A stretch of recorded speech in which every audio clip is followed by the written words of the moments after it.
You're listening to the Valley Labor Report with David Story and Jacob Morrison.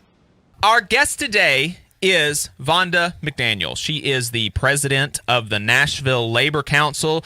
She comes out of the Steel Workers, Local 1055. So, Vonda, the Tennessee legislature is now trying to put right to work into the state constitution. Tennessee is already a right to work state. That's already the law of the state.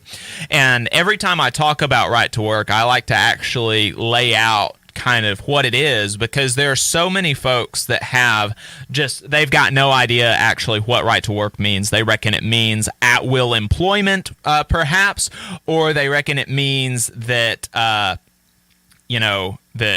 you've got a right to work somewhere, and that's not, it's the most, right to work is the most, focus group tested catchphrase that you can come up with. And so what it actually does is it allows people to get union representation to work in a firm, work in a shop that is represented by a union, reap the benefits of that union representation, and not contribute to it. And take it and be a freeloader in that workplace, not pay anything for that representation. And so in collective bargaining states, unions can bargain for these things called security clauses that mandate as a condition of employment payment of representation fees, because the union has to provide a service to all employees in the shop, and so so they can bargain for it. It's not even something that is necessary in a union shop. It's just something that a lot of unions bargain for to pput in the contract. It being necessary to pay for the representation that the union provides. And I think that's fair, and I think that, that makes a lot of sense. What right to work does, it's the government coming in to this private negotiation between two people, between the workers and the employers, and saying, you can't agree to this. It's the government coming into, it's totally antithetical to any kind of conservative principles at all, because it's the government coming in and telling two private entities what they can and can't agree to.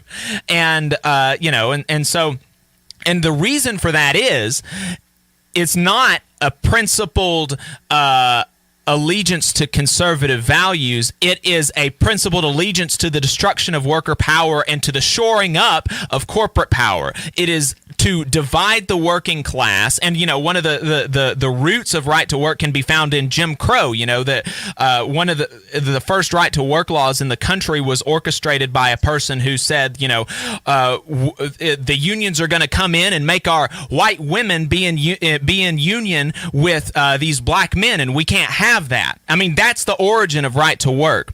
And so they're trying to put that in the state constitution. Vonda, can you? We've got about a minute left here, and then we're going to bring it in on the other side. So, on the other side of this break, I want you to talk about how right to work came into law in Tennessee, and then about the current fight to put it in the state constitution. Because I think, like Alabama, right to work has been law of the land in Tennessee for some time now, but also like Alabama, they want to make it harder to remove. If in a few years the workers in Tennessee come to realize that, this isn't actually good for us, and they want to remove it, it being in the state constitution obviously makes it harder to get rid of. And they did the same thing in Alabama in 2016, I believe. They put it in the state constitution. And so that's what they're trying to do now in Tennessee.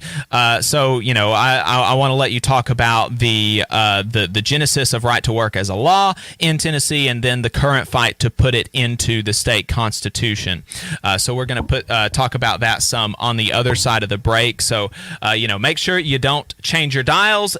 Make sure you listen to us. We're going to be talking to Vonda McDaniel, president of the Nashville Central Labor Council, on the other side of this break, about the fight to put right to work Constitution, up next.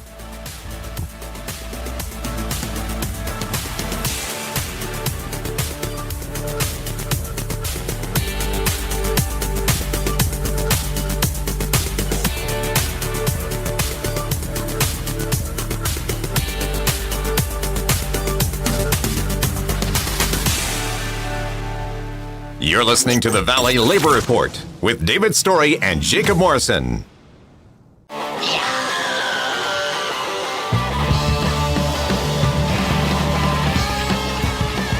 All right, folks, welcome back. This is the Valley Labor Report. My name is Jacob Morrison, here with my co-host David Story. On the line, we've got Vonda McDaniel. She is the president of the Nashville Central Labor Council, a member of the Steelworkers Local 1055. So, Vonda, talk to us about right to work in Tennessee. When did it become a law? How did it become a law? What are they trying to do, putting it in the state constitution now?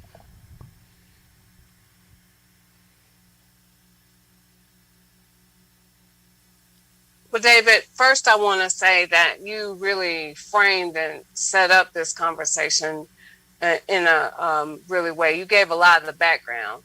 But what I want to say about Tennessee is that, like, even before COVID hit, more than 1,800,000 Tennessean households were already one emergency away from financial ruin. And now we find ourselves in a situation where since for the last 80 years we've had right to work in the Constitution, but it seems, as you said, that they want to double down on the policies that have created so much poverty for working families.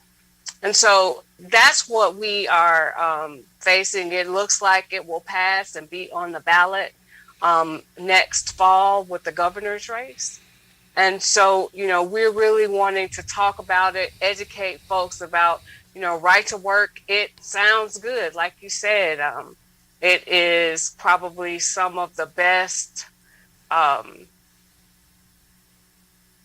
marketing. Mm-hmm. They probably tested it, but the reality of right to work is that it's far more complicated and is really not good for workers. Right.